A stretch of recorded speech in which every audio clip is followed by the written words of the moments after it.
Welcome back, Danny on Everything, the July episode. I'm your host, Danny Bedrosian. Sitting behind me is my fearless producer, Carl Cerny. Carl, throw your hand up so people can see you. Our July episode, super happy to be here. Sitting across from me is Mr. Barry Epperson, also known as Barrence Dupree. More with Barry in a little bit, but first I wanted to get down to business. This is Danny on Everything. Please like, follow, and subscribe. Hit the bell so you know when new videos are available. Also, we have a Patreon. It's patreon.com/Danny Bedrosian. I give out gifts to all of my patrons at different levels. Different levels get you different types of gifts.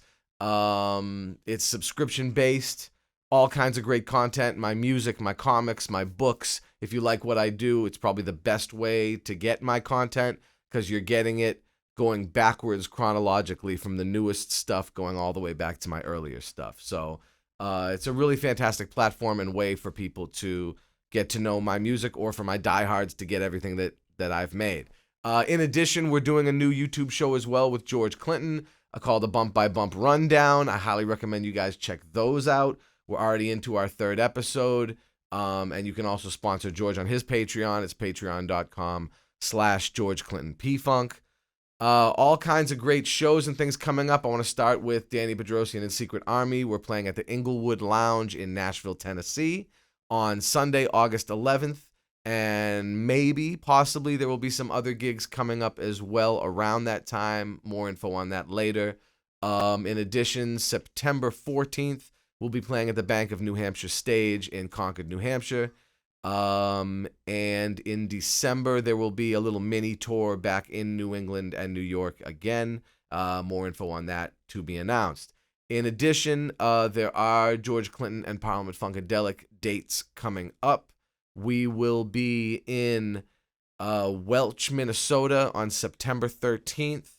There are 3 Japan dates. I'm looking at Barry to make sure that this information is correct. 3 Japan dates. I believe they are September 17th, 19th, and 21st. We have a date in Miami, Florida on, right? Is that right? October 15th? October 18th. 18th. And the next one coming up that I forgot about is Inglewood, California on August 31st. That's a big festival that's going to be held out there in Inglewood. That's the next show for P-Funk, specifically. And more stuff coming up. George has some art shows coming up and some other things, so more info on that as well. So stay tuned. What we're going to do is take a quick break. We're going to play you a song that has only been out about 5 or 6 months, 7 months at the most. This is something that Barry's band, who you're going to be learning all about in the next little bit, in the next segment, the Brown Goose, did around Christmas time, and I'm proud to say with myself on keys, and it is called Carol of the Geese. Check it out right here on Danny on Everything.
We are back.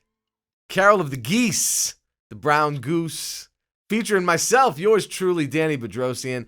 You're checking out Danny on everything. I am super proud, honored, and happy to have my friend and coworker, Mr. Barry Epperson, on the show today, also known as Barrence Dupree. Yeah. Barry, thanks for coming. I'm happy to be here. Thanks for having me on. Of course, yeah, it's a pleasure. A long time coming. Should have had you on before, and we're gonna need to have you back because we occasionally do episodes where bands come in and play, like right here in the studio. We got a room for drums in the back, and we just kind of little tiny desk. Yeah, little tiny desk type thing. So we'd love to do that. So it would be great to have the Brown Goose come in, and we're gonna find all about the Brown Goose. This is their album. This is the way. One of two. Releases that they have in their discography right now. This is the newer one, right? That's the latest one. Yeah, it came out 2021, and then we got one coming out here this fall. Well, it's a single coming out this fall that we're working on right now. Still in the mixing phase and stuff. But okay, I'm excited about it. Now we're gonna get to that in a minute. Let's take it back just a touch. Yeah, and let's give the audience a little insight on Barry Epperson's background. Where he comes from. Cool. Tell the audience where you're from essentially and what brought you down the line to Tallahassee. Cool. Yeah, I grew up and born and raised Anchorage, Alaska.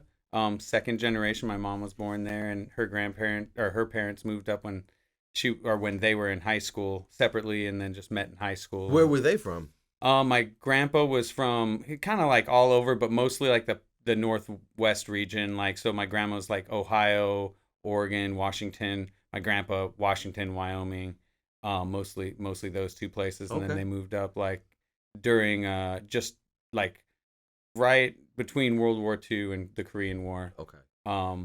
For work, their parents were working up there. So. And was that a common thing in the Pacific Northwest? People were moving up to Anchorage specifically. I think so. Close-ish. Yeah. It seems like it. Yeah, that's when there was really a big population boom up there. Okay. Jobs. Jobs. Yeah. That's when they were like, the Cold War was starting to really pop off. So they were really trying to, utilize Alaska as a first line of defense. So they had to go up there and build everything, roads. Right. I mean, they had stuff, but not that much. They wanted to build the infrastructure. Yeah, the infrastructure. Yeah. And so being born in Alaska, what's that like? Oh, I mean, it's off the beaten path. I mean, that's like, it's like, Napoleon was born in Corsica. Yeah. He wasn't from mainland France. Yeah. There's that stigma. Yeah. Do you feel a stigma being from not the lower 48? Yeah, that's funny. That's what we called it. Yeah.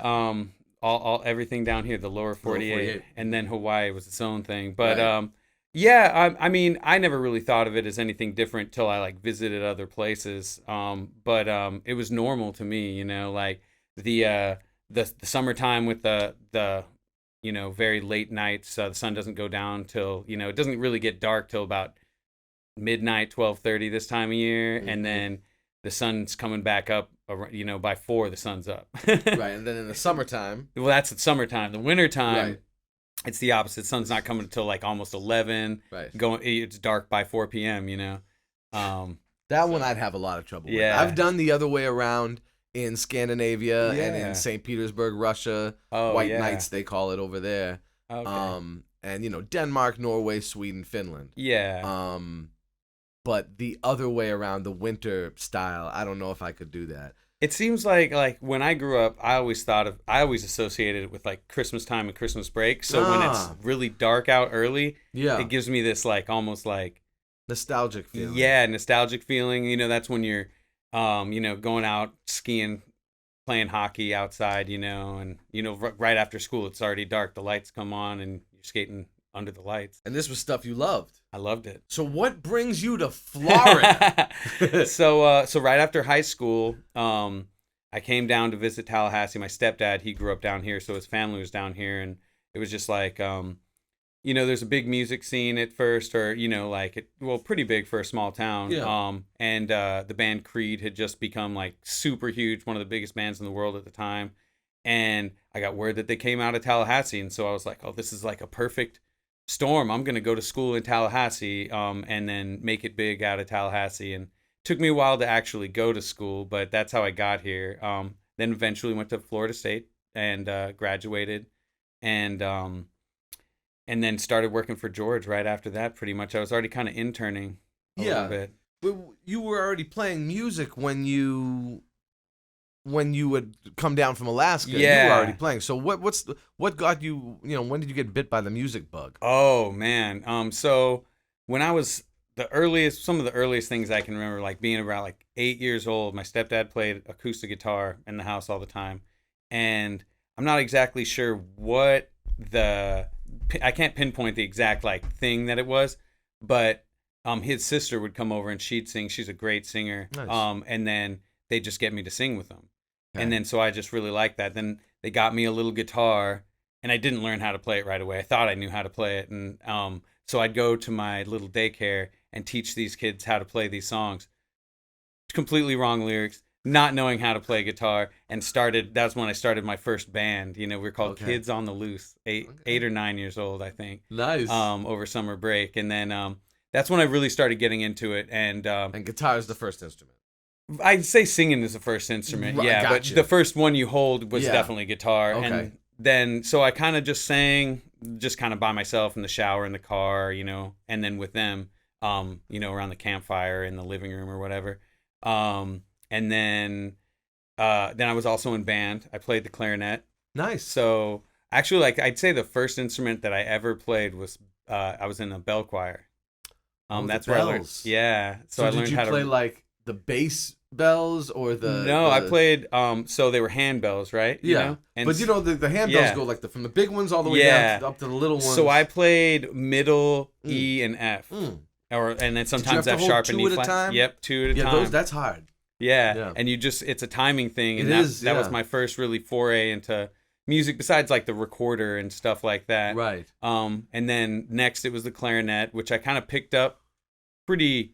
It was pretty easy. Really? Like, It's a difficult not, instrument. Not easy, but like first time I picked it up, I like could play like hot cross buns off it. Okay. Wow. Hey. Like I can't play that now on a clarinet. The woodwinds are scary for me. Yeah. I have trouble with woodwinds. I feel like I had a good band teacher there in the 6th grade. She just really did a good job of explaining the whole embouchure, the mouth position and stuff like that. And clarinet's a lot easier, I say, than like the saxophone embouchure or like any of the brass instruments. Okay, gotcha. Yeah. But then they switched me to bass clarinet, and I played that through into high school.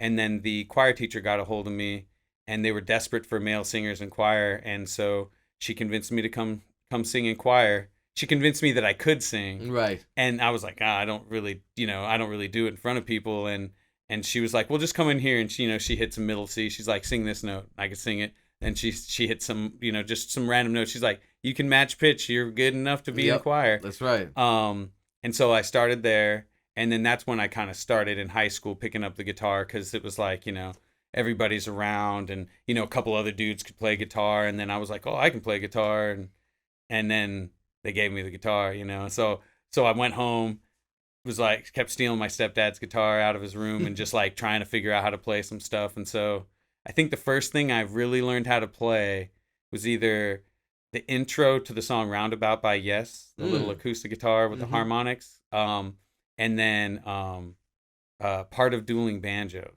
Oh, cool. Because my stepdad would play that. He'd tune his guitar, and then he'd play those two licks, and then we'd be like, okay, it's in tune, and then start playing whatever.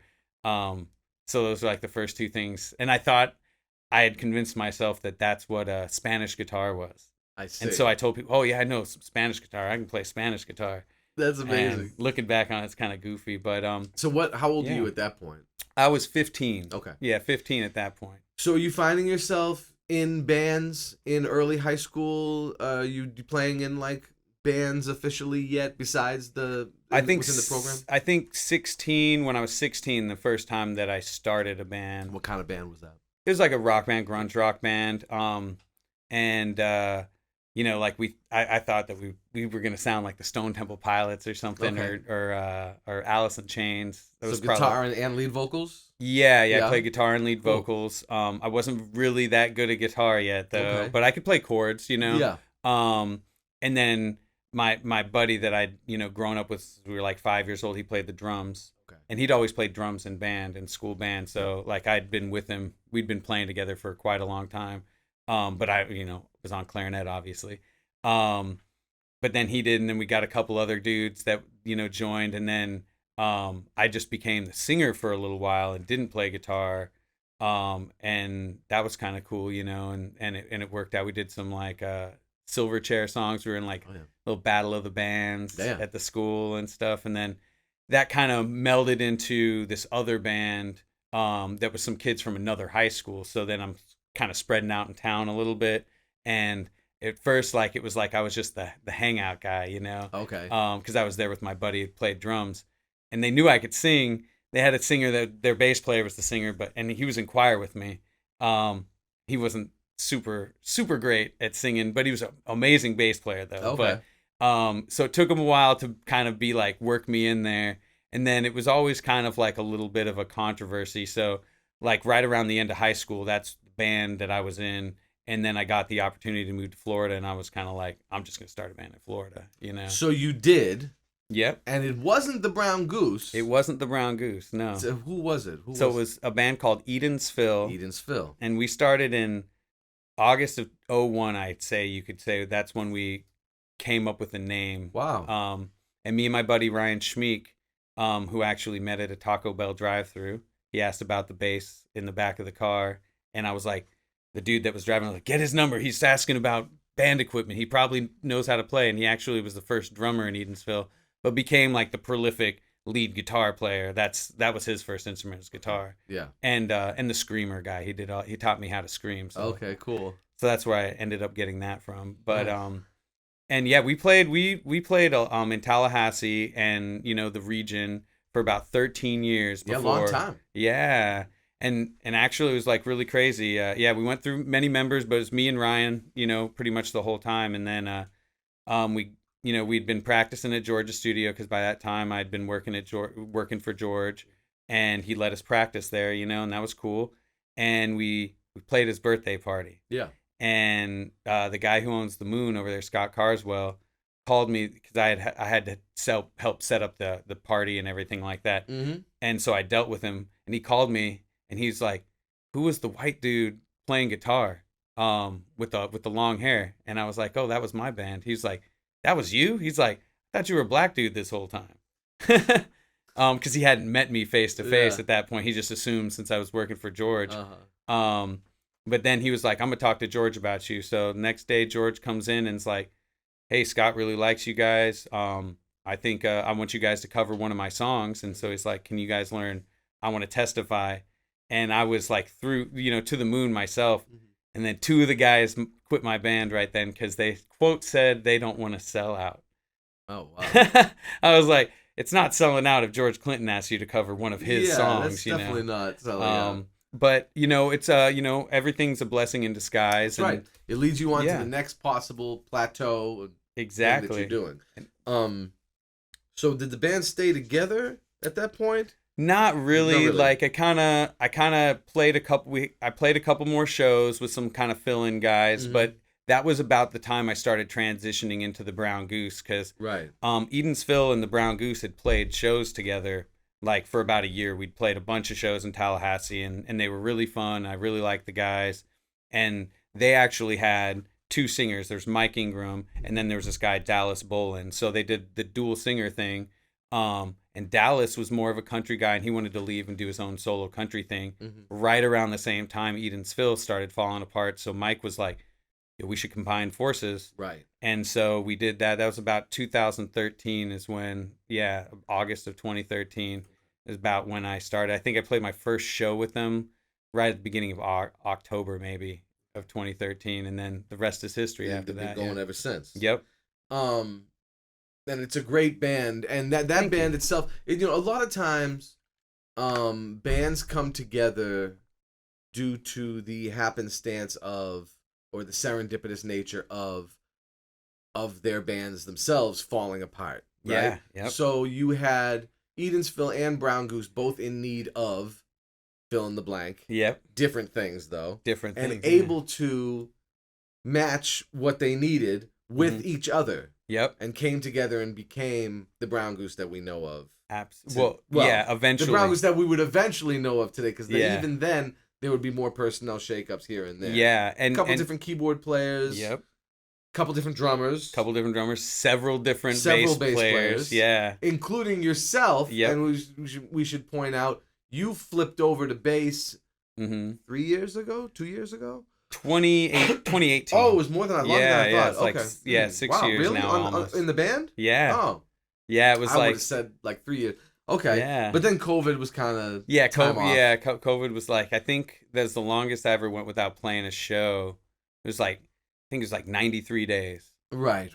Since I started playing shows. Yeah, sure. yeah, I remember. Yeah. So, explain a little bit about what you do in George's organization. Cool. Okay.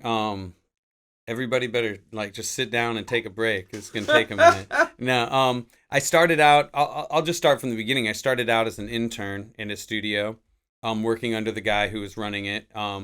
And at first it was just like sweeping, cleaning, just different stuff like that, going through boxes of paperwork, organizing stuff. And then he found out that I could, I knew how to solder and I understood signal path and stuff. So I think he kind of said as a joke or something like that, hey, we need to build a snake from the live room to plug into the Neve. And the Neve takes this very specific connector called an Elko connector. And it's got all these individual gold pins in there. And he had a box of pins, a cable, a spool of 24 channel snake cable, and a old live snake box that had all the wires cut out of it, but they were still kind of partially soldered to all the inputs. Mm-hmm. And so over 2 weeks, I built that snake box. Like I had to sit there, go under the knee, figure out like the configuration of where the pins were, and then figure out backwards what they were going to be on this plug, and solder the wire individually, put it in the plug in the right configuration, and then plug that in. Once I did that, Gary, the dude who's running the studio, was like, all right, I'm going to start teaching you stuff. So then he started teaching me how to actually use the Neve and how to record, use Pro Tools. And he just had me, he didn't really like, it wasn't like, this is what this does. He'd be like, watch me now, And then sometimes like he showed me how to turn on the Neve. He's like, this is the button sequence that you have to hit. He did show me that. Interesting. But then I started recording people like Peanut and Belita, Boogie, Tracy, and George some, And then I was just coming around randomly, like he'd call me, hey, we got to record Peanut tonight. And so I'd go to school, go to band or go to my day job, go to band practice, come to the studio like at 11 p.m. and get out at like 6 a.m. and just do the whole thing over again. But you're in your 20s, so it wasn't as hard as it would be today, maybe. Sure. Although we do stuff like that. Just do that all the time. Yeah. But then after that, I graduated, and I decided that, me and my wife decided that I was just going to put my head down in the studio and do as much as I could to learn and try and get my, band at the time, Eden's Phil, recorded and, onto that next level. So like the October right after I graduated, I spent a month recording my band, and we recorded like 7 songs, like almost a whole album, and we never ended up putting them out or anything. But that experience got me the experience of knowing how to record a band in that studio. So fast forward like a month later, the dude running the studio, they let him go, and it was me and a couple other interns, and that was like on a Friday. On Sunday, I think you guys were coming in. George was bringing the full band in, and he wanted to record. And I was the only one of us 3 interns that knew how to record a band on that console. So I got to sit in the lead chair for that gig, and then after that it was just me, I mean, we still had some of the other people around, but I was the main day-to-day guy for George for like 3 years. After that, we were just recording like almost every day, as you know. Yeah. And out of that came the album Shake the Gate. Right. Funkadelic. Yeah, Funkadelic. And we're putting that together. I had to go take a break for a month to go be in a play with local children's theater company called Young Actors Theater. Doing Godspell. And so I was gone for a month. George was like, well, I got to go see what he's up to. And so, I of course had him a ticket to the show. He comes out and watches it and takes pictures with everybody. And then a couple days later, he was like, after the play was over, he took me aside and he was like, how did you remember all those lines, man. And I was like, I don't know. I just had to. Yeah. And he was like, okay, cool. You're going to run the company for me now. And so then he put me in the role of running his record label. I'd already been running the studio and doing a lot of like behind the scenes administration stuff. So I'd already kind of had like a move into that. But then he was like, all right, cool. You're running the label and we're going to put out this 33 song album. Which at the time I didn't know was that crazy. Well, it's not really crazy for George, but for anybody else, anybody else I was going to shopping the album around, trying to get a distributor, they're like 33 songs. Like, what is this? Yeah.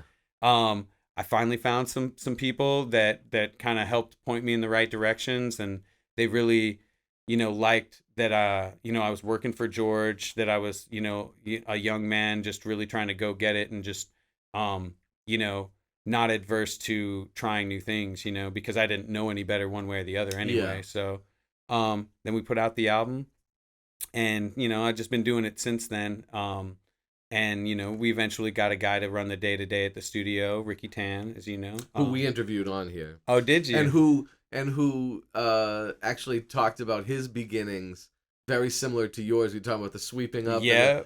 In his interview, he talks about the same stuff. He was the cleaning up the studio guy. Mm-hmm. He kind of like slept there on the couch, as did a bunch of people at that time. Sure. But then he'd be over in the other room just making songs, Yeah. and he had the most enthusiasm and the best ear out of everybody else. He's way better ear than me, and good and a hard worker. Hard worker, great willing hang. to take the time. Yeah. And same with you. I mean, when you find yourself in a position outside of what you initially had set out to do, which is, let's just say, play guitar and or sing. Yeah. Now you find yourself playing bass. Yeah, playing bass. First of all, different. Doing staff management related positions, engineering. Yep. How does this stuff play into your role as a musician? Do you find a connectiveness, or is it just completely separate aspects of the same business? I find a connectiveness, and I think that's because with the Brown Goose, like we're very independent. Like we a lot of times run our own sound at shows, run your own business, Mm-hmm. Like I'm able to learn stuff like that I didn't know about music publishing, distribution, putting out songs, marketing, all those kinds of things, and take them back and utilize them in my own business.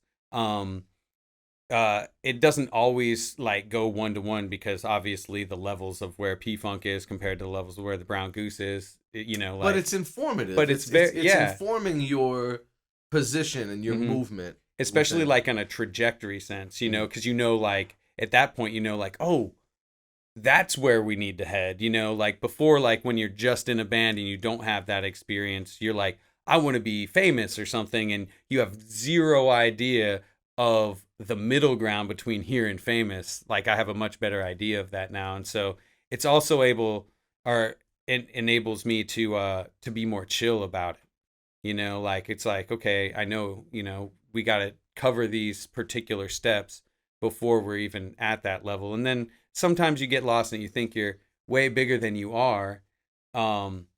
When you're at that level and you're like, oh yeah, well we're doing this, and all my peers are only doing that, and sure. Then you start working for P-Funk and you're like, oh, we ain't even close yet. Right. Like the distance between you and your peers is so much closer than your distance between you and your goal. Yeah. But that's refreshing in a sense, Yeah. And then that's I feel like it really helps me, and also I feel like the things that I like in the opposite sense, things that I've learned doing stuff independently with the Brown Goose really helps me with stuff I do with P-Funk and with George, specifically like more recently, since I've been doing like stage management on tour and running the monitors. It's a very easy job for people to get like very, very jaded and grumpy about you.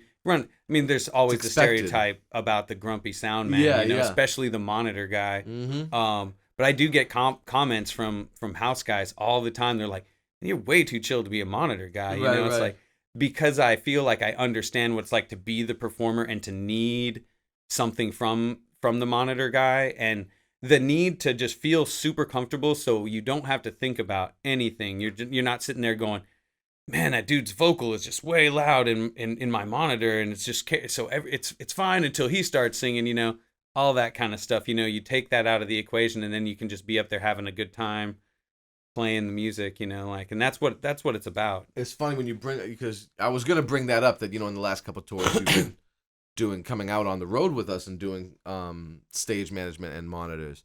And I always say that a good monitor job is the one that's, I don't want to say thankless, but the good monitor job is the day that nobody looks up at you. Yep. And it's the only job that's like that.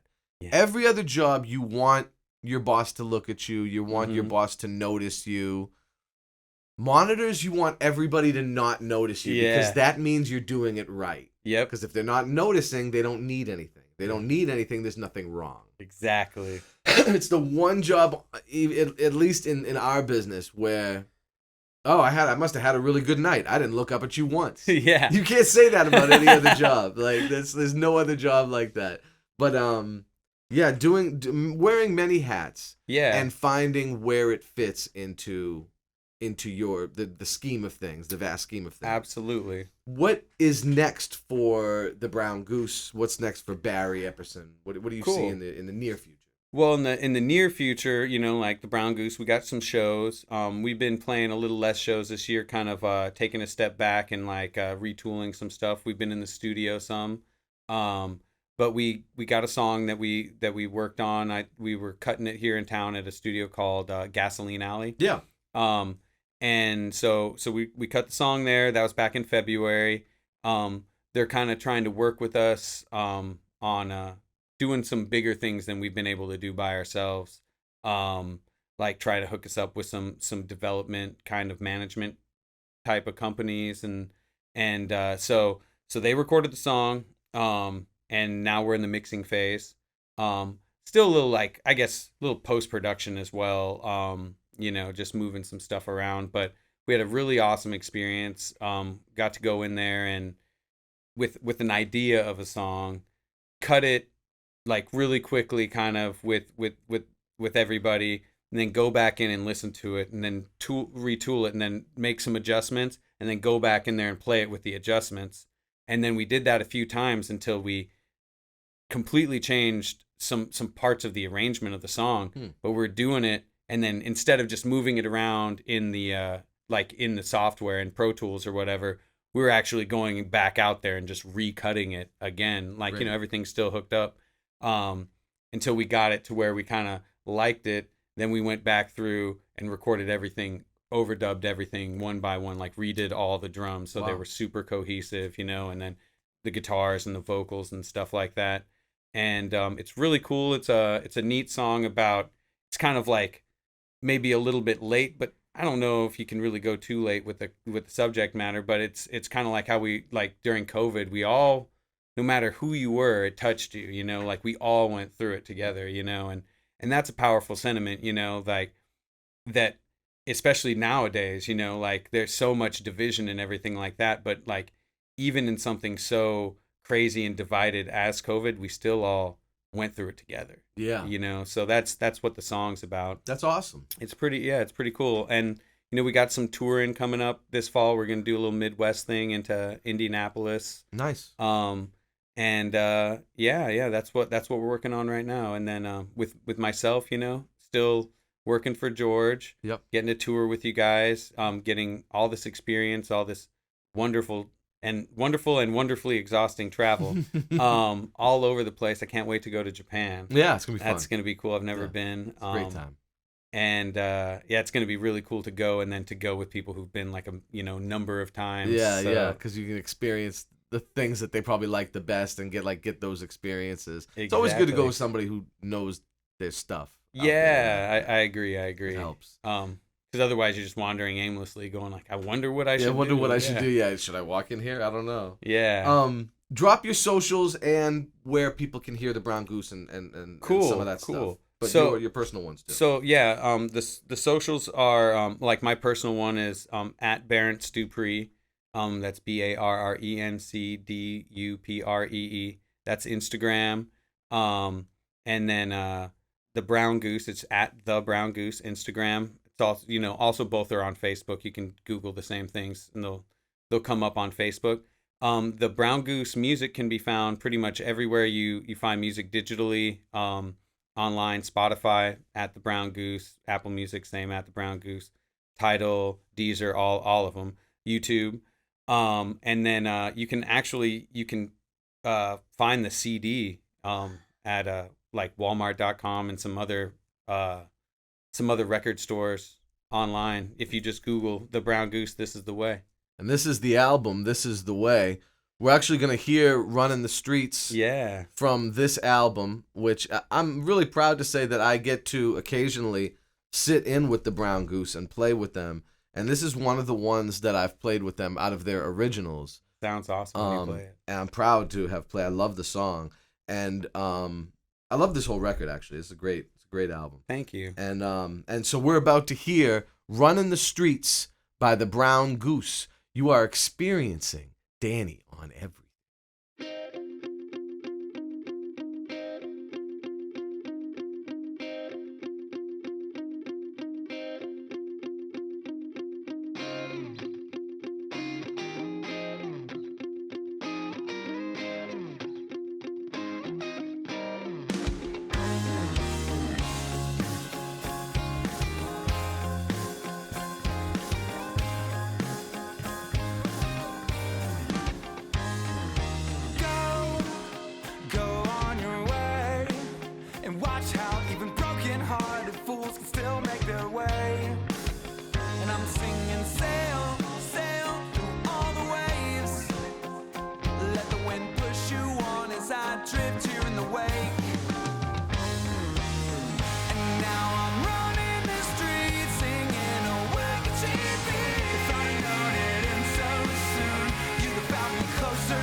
Not blaming anybody else this time, not this time.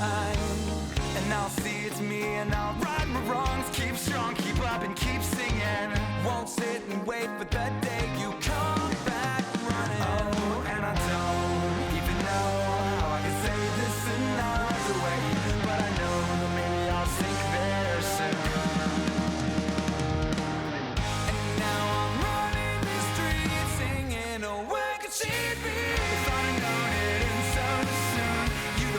Closer to the room, and with an outside soul, I leave it all before you. If I'd have known it and so soon, you'd have found me closer to the room.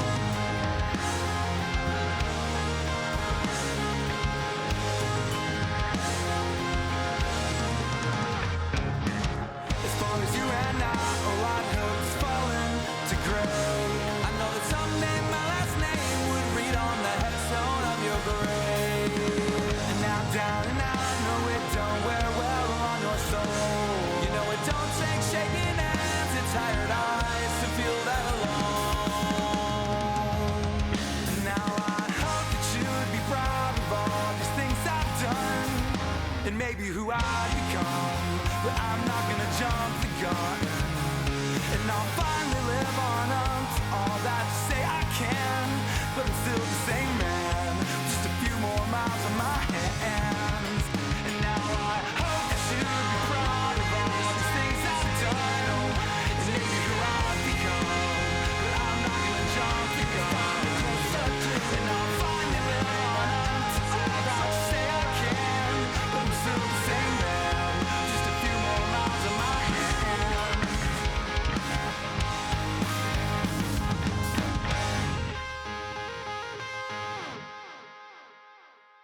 We are back. Danny on Everything. Just heard Running the Streets by the Brown Goose, featuring my good friend, Barry Epperson, right here. And Barry, thank you for coming on the show. Absolutely. Thank you for having me. Man, we'll have you back. We're going to have to Cool. have the band come in and play. That would be great. And with me, as always, is Carl Cerny. Thank you, Carl, for being here always. With me is my daughter, Ani. Say hi, Ani. Hiya, guys. All right. And and you have been enjoying this show, I hope. And if you have, you can like, follow, and subscribe to this YouTube channel. Like the video, hit the bell so you know when more videos are available. Check out my Patreon, www.patreon.com/DannyBedrosian, and you can get more great stuff from there. Check out all these videos. Check out what we got. More great stuff next month. You have been watching, listening to, feeling, vibing, experiencing Danny on everything.